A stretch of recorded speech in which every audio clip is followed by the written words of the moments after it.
अजीत पवार जमीन से जुड़े हुए नेता थे। प्रधानमंत्री नरेंद्र मोदी ने अजीत पवार को श्रद्धांजलि दी और अजीत पवार के निधन को बेहद चौंकाने वाला और दुखद बताते हुए उनको याद किया। सीधे आपको लेकर चलेंगे, हमारे साथ हमारे सहयोगी गणेश ठाकुर इस वक्त मौजूद हैं। गणेश, आपने ही सबसे पहले एबीपी न्यूज के दर्शकों को आज ये खबर दी थी। हालांकि आज सुबह जब आप और मैं इस खबर को लेकर दर्शकों तक जानकारी पहुंचा रहे थे, तब अंदाजा नहीं था कि यह हादसा इतना बड़ा होगा और दुर्घटना ऐसी भीषण होगी कि इसमें कोई भी नहीं बचेगा। गणेश, लेकिन एक जिम्मेदार चैनल और एक हम जो पत्रकारिता करते हैं, हम इस तरह की खबरों में आधिकारिक पुष्टि के बाद ही कोई जानकारी देते हैं। तो इसी वजह से हमने जानकारी होने के बावजूद भी ये बात रखी, क्योंकि आधिकारिक पुष्टि की हम इंतजार कर रहे थे। और क्योंकि जो ग्राउंड से हमें रिपोर्ट आई थी उसके मुताबिक वहाँ किसी के सर्वाइव होने की चांसेस नहीं थे, क्योंकि क्रैश लैंडिंग थी ये। और डिसेंट जब हम करता है कोई भी प्लेन, उस समय इस प्लेन ने नियंत्रण अपना खोया और बाद में वहां पर क्रैश लैंडिंग होने के बाद वहां धुएं का एक गुबार उड़ा, पूरे प्लेन के परखच्चे उड़ गए थे और जो लोग थे उसमें झुलस गए थे, ऐसे स्थानिक लोगों ने हमें जानकारी दी थी। लेकिन जब तक आधिकारिक तौर पर खबरें आती नहीं, तब तक हम बातें रखते नहीं या जानकारी अपने दर्शकों तक पहुंचाते नहीं, क्योंकि हमारी विश्वसनीयता है। और इस वजह से हमने सुबह ये बात सिर्फ हादसे की कही थी। जो अभी रोमाना अपडेट आ रहे हैं उसके मुताबिक ये VSR एक कंपनी है, उसको ये कंपनी इस चार्टर प्लेन को ऑपरेट करती थी। इसका रजिस्ट्रेशन नंबर VTSSK है और 8:44 से 8:45 के बीच में ये हादसा हुआ, ऐसा DGCA की तरफ से बताया जा रहा है। और क्रैश लैंडिंग हुई है। देखिए, बारामती वेदर थोड़ा कोल्ड होता है, धुंध वहां सुबह के समय इस मौसम में होती है। तो अब दिक्कत क्या आई, क्या टेक्निकल ग्लिचेस थे, ये तो इन्वेस्टिगेशन के बाद ही पता चलेगा। लेकिन पायलट ने नियंत्रण खोया और अचानक से ये क्रैश लैंड किया इस प्लेन ने। और ये भी जानकारी मिल रही है कि इमरजेंसी लैंडिंग करनी पड़ी थी पायलट को। तो अब जो ब्लैक बॉक्स आएगा ATR से, जब इन्वेस्टिगेशन पूरा होगा, उसमें पता चलेगा कि आखिर इमरजेंसी लैंडिंग करना क्यों पड़ा, उसके पीछे की वजह क्या थी, पायलट ने आखिरी सिग्नल्स क्या दिए थे और इमरजेंसी लैंडिंग के दौरान क्या दिक्कतें आई। तो इमरजेंसी लैंडिंग करने की परमिशन मांगी गई थी, ऐसा पता चल रहा है। तो कुछ ना कुछ टेक्निकल ग्लिच इसमें जरूर आया होगा, जिस वजह से पायलट को ये निर्णय लेना पड़ा कि इमरजेंसी लैंडिंग करनी पड़ेगी। बारामती एयरपोर्ट अगर रोमाना आप देखेंगे तो बहुत ही शानदार एयरपोर्ट है, रनवे अच्छा है, लेकिन उससे पहले ही ये बारामती में उनको लैंड करनी पड़ी, जगह ढूंढ कर। तो ऐसी स्थिति में क्या टेक्निकल ग्लिच आए थे, क्या समस्या आई थी प्लेन को, एयरक्राफ्ट को, ये देखना अभी इन्वेस्टिगेशन का भाग होगा। लेकिन अभी फिलहाल तमाम चीजें हो रही है, परिवार भी वहां पहुंच रहा है। और अजीत पवार का एक लोक नेता थे। आपको बताऊं तो अजीत पवार की पॉपुलैरिटी उनके कार्यकर्ताओं में और उनके लोगों में थी। एक उनका फैन बेस हम कह सकते हैं, जो उनकी बेबाक अंदाज को या उनका जो एडमिनिस्ट्रेशन की पकड़ थी, उस एडमिनिस्ट्रेशन की पकड़ को लोग सल्यूट करते थे। हम भी इतने सालों से अजीत पवार उनको कवर कर रहे हैं, उनकी राजनीति देख रहे हैं, उनका एडमिनिस्ट्रेशन देख रहे हैं। एकमात्र ऐसा नेता है जो एडमिनिस्ट्रेशन पे पकड़ के लिए देवेंद्र फडणवीस को टक्कर दे सकता है, वो थे अजीत पवार। अजीत पवार की IAS और IPS जो ब्यूरोक्रेसी है, उसमें इतने अच्छे नेटवर्क थे कि वो कॉल्स ले सकते थे, वो डिसीजन ले सकते थे। और इसका महाराष्ट्र को कई बार फायदा भी हुआ। सुबह 6 बजे उनकी दिनचर्या शुरू होती थी।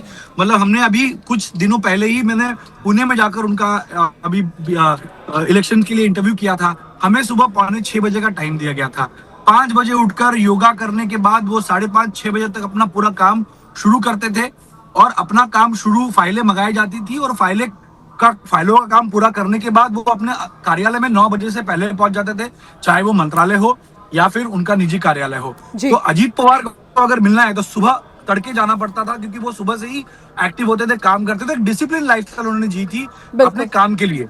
वो काम जिस तरह करते थे उसका कोई तोड़ नहीं था। आप बिल्कुल सही कह रहे हैं, बेहद अनुशासित अपने निजी जीवन में भी अजीत पवार, और यही एक वजह भी मानी जाती थी कि वो इतना बढ़िया आउटपुट दे पाते हैं, इतने अच्छे नतीजे दे पाते हैं और इतना समय देकर लोगों के बीच रहकर उनके साथ एक जुड़ाव, एक रिश्ता बनाते हैं। और इसी वजह से वो लोक नेता, मतलब चाचा आप समझ सकते हैं महाराष्ट्र की राजनीति में शरद पवार, उनका क्या कद, और उनके साथ रहते रहते अगर अजीत पवार ने अपने लिए इतनी ज्यादा राजनीतिक जमीन हासिल की तो इसका श्रेय खुद अजीत पवार और उनकी मेहनत को ही दिया जाता है। इस बीच ये दुखद खबर जो आई है, इस पर प्रतिक्रियाएं आ रही हैं। आप गृह मंत्री अमित शाह की तरफ से जो श्रद्धांजलि दी गई है अजीत पवार को, वो देख रहे हैं इस वक्त सोशल मीडिया पर। ये ट्वीट गृह मंत्री अमित शाह की तरफ से किया गया है।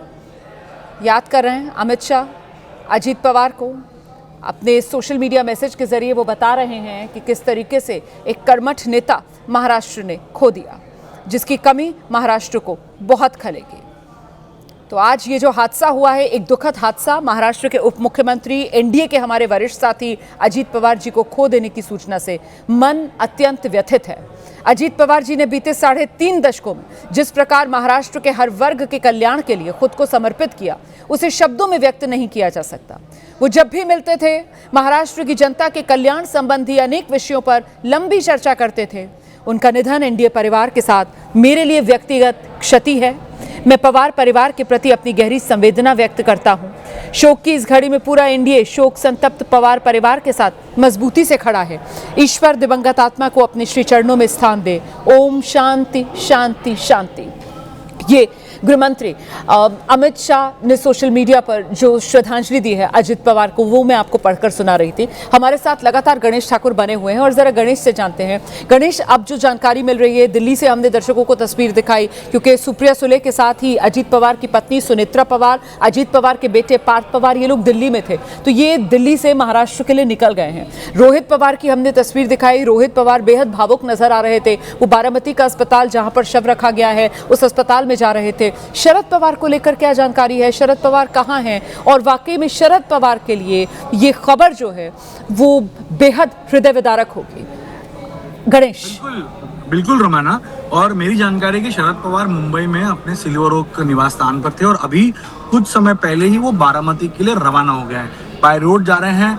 थोड़े मुझे लगता है 4 घंटे में वो पहुंच जाएंगे, क्योंकि बारामती का सफर मुंबई से 5 घंटे का है, तो उनको कॉन्वॉय लगता तो शायद 4 घंटे में पहुंच जाएंगे। और उसके बाद तभी परिवार भी पहुंच जाएगा। जैसा आपने बताया कि सुनेत्रा पवार ये दिल्ली में थी क्योंकि वो राज्यसभा सांसद है, सेशन के लिए वहां पर वो गई थी। पार्थ पवार भी वहीं पे थे और कुछ ही दिनों पहले उनके बेटे जय पवार की शादी हुई थी बहरीन, ईरान में, और वहां वो भी शायद मुंबई या पुणे की तरफ हैं। और रोमाना देखिए, जिस बारामती के लिए पिछले कई साल जो बारामती का आज काया पलट हुआ है, जिसमें जितना योगदान शरद पवार, सुप्रिया सुले का है, उतना ही योगदान अजीत पवार का भी रहा है। बारामती के प्रति बेहद लगाव था। पुणे पिंपरी चिंचवड़ के प्रति वो बेहद लगाव के साथ अपनी राजनीति करते आए, और आज उसी बारामती में उनका इस तरह जाना बारामती वासियों के लिए बहुत दुख की घड़ी है, परिवार के लिए दुख की घड़ी है। जब जब हम मिलते थे तब वो बारामती का जिक्र करते थे कि कैसे हमने बारामती को एक इंटरनेशनल प्लेटफॉर्म में रखा है, चाहे वो एग्रो इंडस्ट्री में हो, शुगर इंडस्ट्री में हो, कॉर्पोरेशन में हो, तमाम चीज़ों में अजीत पवार ने अपनी बात बारामती से ही शुरू की और बारामती एक उदाहरण के तौर पर पेश करने की हमेशा उन्होंने कोशिश की थी। आज उसी बारामती में सभा करने के लिए जा रहे थे और वहीं पर उनका इस तरह दुखद अंत हुआ। तो ऐसे में अब बारामती में बिल्कुल, जिस बारामती की जमीन में एक तरीके से उन्होंने मेहनत की, जिसको सींचा, जिसे अपनी कर्मभूमि बनाई, जहां सियासी तौर पर पले बढ़े,